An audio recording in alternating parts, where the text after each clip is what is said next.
Good morning class 12। आपका next topic है types of virus.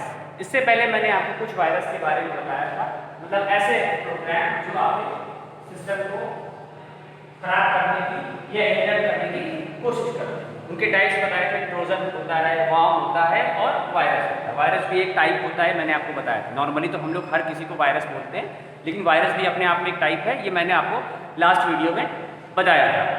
Virus, अब वो जो वायरस बताए थे मैंने सिस्टम के, जो मतलब वॉर्म्स और ट्रोजन की बात नहीं करेंगे, सिर्फ जो वायरस वाला पार्ट था जिसमें कंप्यूटर वायरस की बात हो रही थी, उसी के कुछ और भी, उसके भी अपने कुछ टाइप हैं। उनके भी अपने कुछ अलग अलग टाइप के वायरस होते हैं जो अलग अलग तरीके से कंप्यूटर को, सिस्टम को इन्फेक्ट करते हैं। यहाँ पर ट्रोजन और वॉर्म की बात बिल्कुल नहीं हो रही है, सिर्फ वायरस की बात हो रही है। ठीक है, सबसे पहले आता है फाइल वायरस। फाइल वायरस जो होता है, ये आपकी एग्जीक्यूटेबल फाइल होती है, EXE फाइल्स। EXE फाइल्स कुछ फाइल्स होती हैं, जैसे EXE फाइल्स से मतलब ये है कि नॉर्मली आप लोग जब मोबाइल पे जब आप लोग कोई ऐप डाउनलोड करते हो तो आप प्ले स्टोर पे जाते हो और उस ऐप को डाउनलोड कर लेते हैं। लेकिन अगर हमें विंडोज 7 पे कंप्यूटर पे अगर कोई सॉफ्टवेयर डाउनलोड करना है तो वो इंस्टॉल करना है, सॉफ्टवेयर को इंस्टॉल करना है, तो आप लोग को इंस्टॉल करते समय क्या ध्यान रखना होता है कि वो सॉफ्टवेयर की बैकअप फाइल आपके पास हो।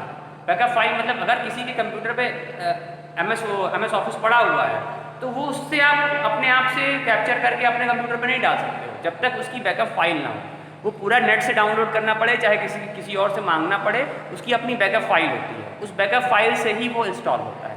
उस बैकअप फाइल के अंदर एक फाइल होती है जिसको बोलते हैं एग्जीक्यूटेबल फाइल या EXE फाइल। जब हम इस EXE फाइल को क्लिक करते हैं तभी वो सॉफ्टवेयर जो है वो हमारे सिस्टम में इंस्टॉल होना शुरू होता है। मोबाइल का सिस्टम अलग, मोबाइल में हम प्ले स्टोर पे जाते हैं, वहाँ से वो डाउनलोड भी होता है और इंस्टॉल भी होता है ऑटोमेटिकली।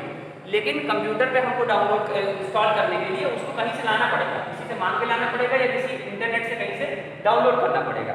डाउनलोड करने के बाद उसकी EXE फाइल पे हमें क्लिक करना होगा। EXE फाइल में जब हम क्लिक करेंगे तब वो धीरे धीरे इंस्टॉल होना शुरू होता है। EXE फाइल, हर सॉफ्टवेयर की अपनी EXE फाइल होती है और जो सिस्टम के अंदर पहले से इंस्टॉल है उनकी भी अपनी EXE फाइल होती है। ये एक अलग तरह की फाइल है EXE फाइल।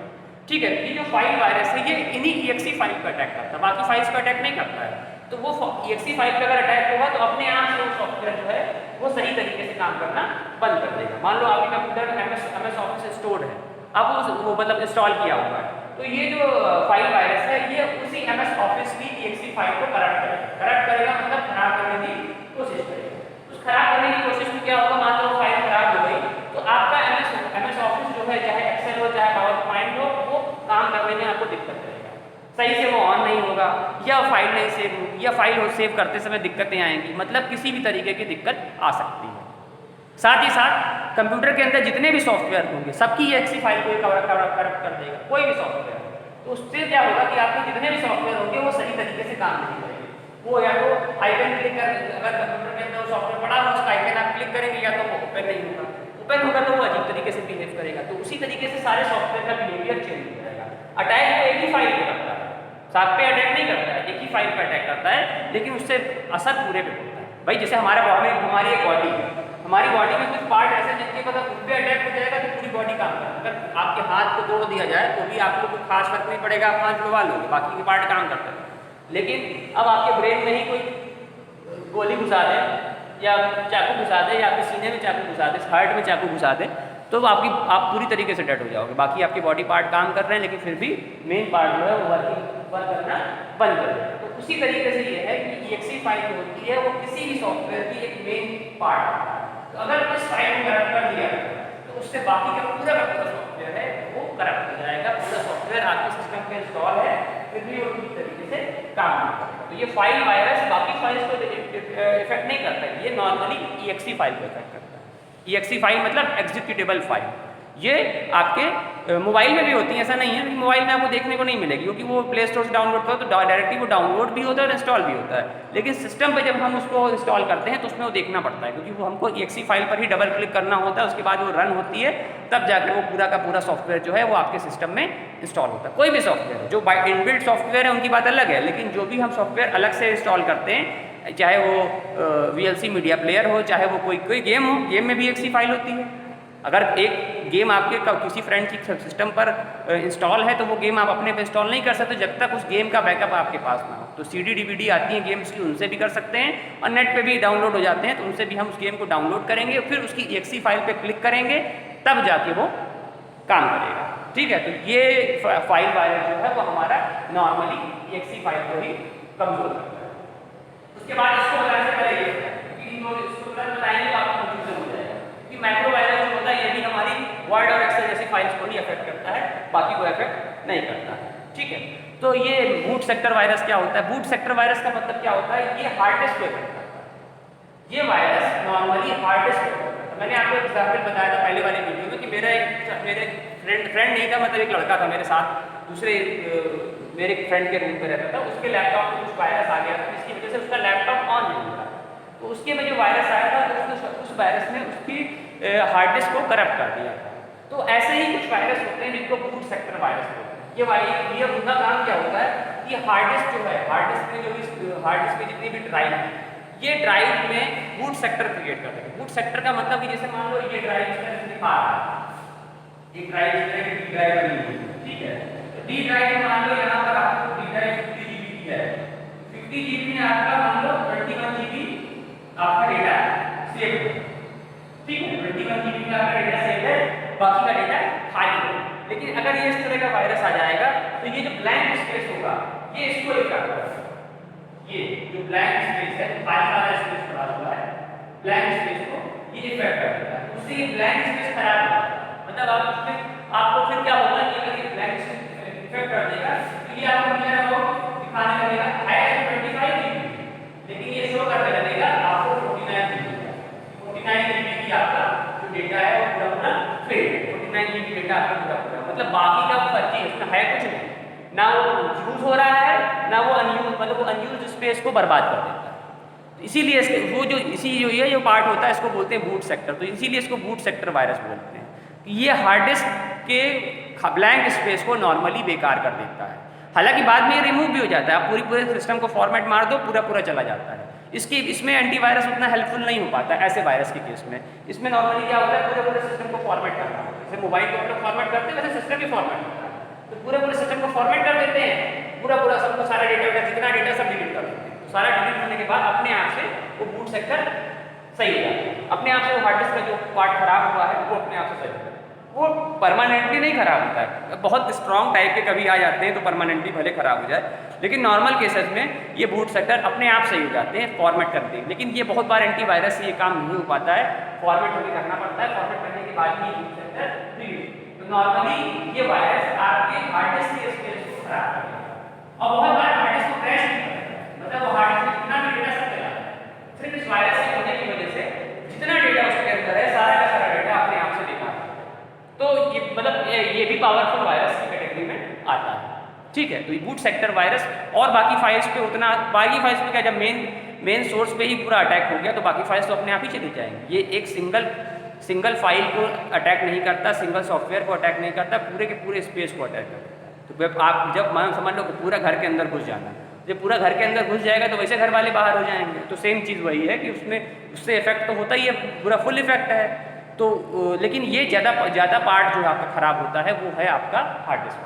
हार्ड डिस्क को पूरी तरीके से बर्बाद करता है। देखो एक चीज़ और जान लो, कभी भी जो वायरस होते हैं वो कीबोर्ड में नहीं आ सकते, माउस में नहीं आ सकते, ना ही CPU में आ सकते। वो जब भी आते हैं वो हमेशा मेमोरी में आते हैं, या तो हार्ड डिस्क में आएंगे या पेन ड्राइव में आएंगे या फिर CD में आएंगे या फिर DVD में आएंगे। वो बाकी कहीं एग्जिस्ट ही नहीं कर सकते। कभी भी कीबोर्ड खराब होगा ही नहीं उससे, ना माउस खराब होगा, ना CPU का कोई और पार्ट खराब होगा, हमेशा खराब होगी हार्ड डिस्क। जहाँ क्योंकि जो सॉफ्टवेयर होते हैं उनको अपने एग्जिस्टेंस के लिए भी स्पेस की जरूरत है, और जो भी स्पेस वाली चीज़ें होंगी ये उन्हीं को इफेक्ट करेंगी। जो पुराने मोबाइल आते थे जिनमें मेमोरी कार्ड नहीं लगता था उनमें वायरस कभी घुस ही नहीं सकता, क्योंकि उसमें स्पेस ही नहीं तो घुसेगा कहाँ से। लेकिन जितने में भी मेमोरी कार्ड लगता है, जिनके में भी इंटरनल मेमोरी यूज़ होती है, एक्सटर्नल मेमोरी यूज़, जैसे मेरा मोबाइल है, मैंने मेमोरी कार्ड का भी यूज़ ही नहीं किया, तो पर्याप्त जितना स्पेस होता है उससे काम चल जाता है। तो ऐसा नहीं कि मेरे में नहीं आ सकता, मेरे में इंटरनल मेमोरी है। किसी भी मोबाइल तो जितने भी आ रहे सब में इंटरनल मेमोरी होती है।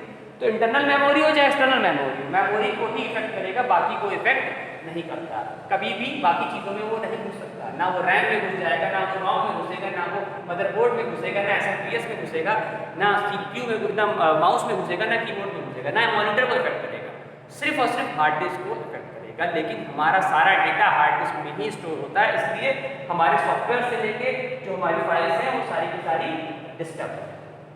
ठीक है, तो बूट सेक्टर वायरस का एक ये सबसे बड़ा प्रॉब्लम होती है। मैक्रो वायरस जो होते हैं ये सारे सॉफ्टवेयर में नहीं आते, ये MS वर्ड है, ठीक है, नोटपैड है, ठीक है, और वर्डपैड, इसी तरह के और बहुत सारी फाइल्स होती हैं, उनमें आते हैं। कुछ फाइल्स होती हैं मैक्रोस क्रिएट, मैक्रोस भी एक तरह की फाइल है, तो ये जो मैक्रो वायरस होते हैं ये उन्हीं मैक्रो फाइल्स को ही क्रिएट को डिस्टर्ब करते हैं, बाकी सॉफ्टवेयर को डिस्टर्ब नहीं करते। अगर गेम वाला सॉफ्टवेयर है तो उसको डिस्टर्ब नहीं करेगा। अगर VLC मीडिया प्लेयर, कोई मीडिया प्लेयर है या इंटरनेट एक्सप्लोरर है या गूगल क्रोम है, ये उनको इफेक्ट नहीं करता है। ये सिर्फ इसी तरह के जो भी मतलब टाइपिंग वाले सॉफ्टवेयर हैं या आपकी MS Excel जैसे सॉफ्टवेयर हैं, मैक्रो फाइल एक टाइप की फाइल होती है, तो जो सॉफ्टवेयर में मैक्रो फाइल क्रिएट होती है बस उन्हीं सॉफ्टवेयर को इफेक्ट करता है, बाकी के सॉफ्टवेयर को ये टच नहीं करता है। लेकिन अब सारा काम आपका डॉक्यूमेंट से वाली फाइल से बहुत सारे काम होते हैं, तो ये कुल मिला के डिस्टर्ब तो कर ही देता है। ठीक है, तो ये मैक्रो वायरस उतना स्ट्रांग नहीं है बाकी वायरस की तरह, ये स्पेसिफिक है, ये कुछ ही तरह के सॉफ्टवेयर्स पे अटैक करता है, बाकी सॉफ्टवेयर से इसका लेना देना नहीं होता है। बाकी किसी की EXE फाइल पर, किसी की डेटा पर, किसी की और पे नज़र नहीं होती है। सिर्फ MS वर्ड, नोटपैड, वर्डपैड, इस तरह के और जितने भी सॉफ्टवेयर जिनमें मैक्रो फाइल्स क्रिएट होती है, मैक्रो फाइल एक फाइल होती है, कभी मतलब बताएंगे उसके बारे में आगे, उसका कोई खास यूज़ नहीं है आपके कोर्स में, सिर्फ जान लो कि एक टाइप की फाइल होती है। जैसे EXE फाइल एक फाइल होती है, बस बाकी उसको बहुत डिटेल उसकी जानने की ज़रूरत नहीं है। उसी तरह से मैक्रो फाइल्स भी एक तरह की फाइल होती है। तो ये मैक्रो फाइल जहाँ क्रिएट होती हैं उन्हीं को इफेक्ट करता है, बाकी सबको ये इफेक्ट नहीं करता।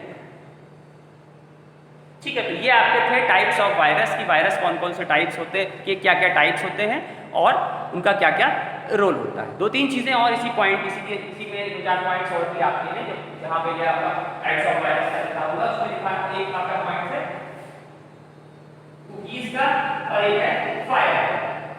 ठीक है, जो नोट्स मैंने दिए हैं वो मतलब उसमें से जो मतलब 90% आपके ऐसे पॉइंट्स कवर किए गए हैं जो मोस्ट इंपॉर्टेंट है। कुछ बहुत वैसे तो बुक पढ़ोगे तो बुक में बहुत सारे पॉइंट हैं, लेकिन अब उतना डिटेल में उनको एक्सप्लेन कर पाना भी पॉसिबल नहीं है, उतना डिटेल में आपको जानने की बहुत ज़्यादा जरूरत है, क्योंकि वो बहुत बड़ा चैप्टर है, 70-80 पेज का चैप्टर है, तो उसको 2 महीने लग जाएंगे कवर करने में। अगर रेगुलर इसको चलना होता तो फिर भी चलो 1.5 महीने हो जाता या 1 महीने हो जाता, लेकिन अब वीडियोस के थ्रू में उसको 2 महीने तो हमें लग ही जा रहा है। तो इसमें इसलिए बहुत जो मोस्ट इंपॉर्टेंट वाले पॉइंट है, लेकिन 90% पॉइंट्स इसमें कवर हो रहे हैं सारे के सारे। वो अलग बात है कि उसको बुक में तो वो दो पेज में दिया होगा, उसको समराइज़ करके हमने उसको 2-3 मिनट में एक्सप्लेन किया है, लेकिन है कहानी पूरी वही, ऐसा नहीं कि उसमें कोई कमी की गई है। ठीक है, तो कुकीज़ और फायरवॉल ये 2 और पॉइंट्स हैं जहाँ पर ये टाइप्स ऑफ वायरस वाला आपका पार्ट है। कुकीज़ क्या होती है, फायरवॉल क्या होती है, आपको बता देते हैं। इसी की वीडियो में होती है कि आपकी जो थर्ड PDF है उसका सारा कंटेंट ओवर हो जाएगा। तो कुकीज़ क्या होती है, जब भी हम लोग इंटरनेट यूज़ करते हैं सिस्टम पे या मोबाइल पे, तो उसमें से कुछ फाइल ऐसी क्रिएट होती है जिसमें हमारा डेटा सेव हो जाता है। जैसे पासवर्ड है, भाई हमको पासवर्ड डालने की ज़रूरत नहीं पड़ती बहुत बार अगर आप बार मेल ID यूज़ कर रहे हो, सेम मेल ID, तो जब भी आप उसे ओपन करोगे तो अपने आप से वो मेल ID आपको शो करने लगती है, भले पासवर्ड ना शो करे, मेल ID शो करने लगे। और जो भी चीज़ें सर्च करते हैं वो सारी चीज़ें जो हैं वो एक तरह की फाइल्स में स्टोर होती है। तो ये कुकीज़ वही फाइल है, जो भी हमारी सर्च हिस्ट्री होती है वो सब कुछ इसी कुकीज़ के अंदर है। कई सारी होती है, नहीं होती, कई सारी। तो ये हमारे सिस्टम में, हमारे मोबाइल में ऑटोमेटिकली सेव हो जाती है। इनको आप क्लीन भी कर सकते हैं, हटा भी सकते हैं। और ऐसे तो खैर तो बहुत मतलब इनका यूज़ यही है कि आपको बार जो चीज़ें आप बार सर्च करते हो उनसे ये रिलेट हो जाती हैं। जो पासवर्ड है, यूज़र ID है, वो आप यूज़ करते हो तो वो आपको शो करने लगती है। भले आपने पासवर्ड नहीं भी सेव किया, लेकिन यूज़र ID आपकी, मान लो जो भी मेल ID है वो मेल ID आप यूज़ कर रहे हो, तो वो मेल ID जब भी हम क्लिक करेंगे Gmail पे तो अपने आप से दिखाने लगेगी। कंप्यूटर की बात कर रहे हैं, मोबाइल में भी ऐसा ही होता है, तो दोनों में ही ये कुछ ऐसी फाइल्स हैं जो आपकी जो इंटरनेट की हिस्ट्री है, जो भी आपने उस पर चीज़ें देखी हैं, जो भी आप चीज़ें उस पर रेगुलरली सर्च कर रहे हो, वो सारी चीज़ें इसमें कैप्चर हो जाती हैं। ठीक है, इनको डिलीट भी कर सकते हैं, इनको हटा भी सकते हैं। बहुत बार किसी के सिस्टम की जब इंक्वायरी होती है, मान लो जैसे कोई फ्रॉड करते हो पकड़ा गया, तो उसकी ये जो कुकीज़ फाइल होती है, इसी से सारी इन्फॉर्मेशन निकल के आती है कि उसने कहाँ से, कैसे, किस तरह से ये प्रॉब्लम क्रिएट की है, या मान लो हैकिंग करने की कोशिश की है, तो उसमें कुकीज़ फाइल का बहुत बड़ा रोल होता है। ठीक है, फायरवॉल क्या होता है, मतलब कुकीज़ कुल मिलाकर फाइल्स होती हैं जो इंटरनेट, समझ लो इंटरनेट की सर्च हिस्ट्री होती है। इंटरनेट पे हम जो सर्च करते हैं उसकी हिस्ट्री जो होती है वो इन कुकीज़ के अंदर सेव हो जाती है। एक तरह की ये फाइल है जो उस इंटरनेट की, हमारी इंटरनेट की, पर्सनल इंटरनेट जो हम सर्च कर रहे हैं उसकी हिस्ट्री को ये सेव कर लेता है। फायरवॉल क्या होती है? देखो फायरवॉल क्या है, फायरवॉल एंटीवायरस तो नहीं है लेकिन एंटीवायरस जैसा ही है। फायरवॉल एक तरह का हार्डवेयर सॉफ्टवेयर का कॉम्बिनेशन होता है, हार्डवेयर की फॉर्म में भी होता है, सॉफ्टवेयर की फॉर्म में भी होता है। एंटीवायरस नहीं है लेकिन एंटीवायरस जैसे समझ लो। किसी भी तरह का अनऑथराइज्ड एक्सेस अगर हमारे सिस्टम पर होने की कोशिश की जा रही है कहीं और से, तो ये फायरवॉल उसको रोकती है। फायरवॉल हार्डवेयर और सॉफ्टवेयर दोनों का कॉम्बिनेशन है। सिर्फ ऐसा नहीं कि ये नाम से फायरवॉल है, कोई फायर की वॉल नहीं खड़ी हो जाती है, एक टाइप का अपना ये सॉफ्टवेयर होता है। ठीक है, तो इस फायरवॉल का यूज़ अब जैसे कोई ऑपरेटिंग सिस्टम है तो अगर जेन्युइन नॉर्मली क्या होता है, हम लोग जो ऑपरेटिंग सिस्टम अपने सिस्टम पे लाते हैं वो एक पायरेटेड कॉपी होती है। सच्चाई जो है, सभी जो भी कंप्यूटर आप लोगों ने यूज़ किए होंगे सब में पायरेटेड कॉपी होती है। लेकिन मान लो कोई जेन्युइन कॉपी खरीद कर अपने सिस्टम पे इंस्टॉल करता है तो उसके साथ जो फायरवॉल मिलता है वो बिल्कुल जेन्युइन होता है। उसको अगर हम ऑन कर दें तो किसी भी तरह के अनऑथराइज्ड एक्सेस हमारे कंप्यूटर पर ईजिली नहीं हो पाती है। तो किसी भी तरह के सॉफ्टवेयर, किसी भी तरह के सिस्टम को, सर्वर को या कंप्यूटर को सेव करने के लिए फायरवॉल का बहुत बड़ा योगदान होता है। ये हार्डवेयर सॉफ्टवेयर का कॉम्बिनेशन है, मैं बार बार कह रहा हूँ। इसमें फायरवॉल को क्रिएट करने के लिए कुछ हार्डवेयर्स भी आते हैं जो फायरवॉल क्रिएट करते हैं। जहाँ बड़े बड़े सर्वर लगे होते हैं ना, वहाँ पर फायरवॉल का अपना एक डिपार्टमेंट होता है जिसका काम होता है उन सर्वर की प्रोटेक्शन करना।